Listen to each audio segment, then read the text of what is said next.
Tottenham Hotspur menewaskan Manchester United 1-0 untuk menjuarai Liga Eropah 2024-2025, kejuaraan Liga Eropah untuk kali ketiga dalam sejarah kelab mereka. Tahniah diucapkan. Okey.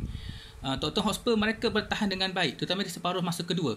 Mereka bertahan dengan kompak, solid, menutup ruang serangan lawan, dan paling penting, bila mereka cepat hilang bola, mereka akan cepat reshape, membentuk barisan pertahanan yang kompak, menahan serangan lawan dan membuat intercept blocking yang baik untuk perlawanan tadi.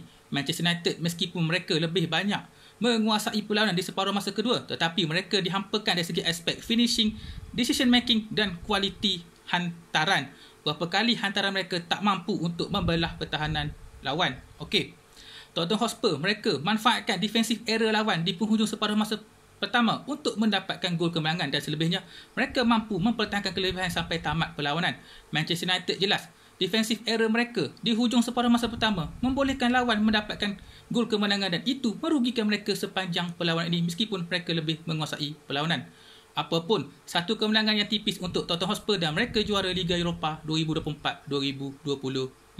Tahniah juga Manchester United naik juara Liga Eropah 2024-2025, dan sekali lagi tahniah Tottenham Hotspur juara Liga Eropah 2024-2025. Itu je lah. Apapun okey.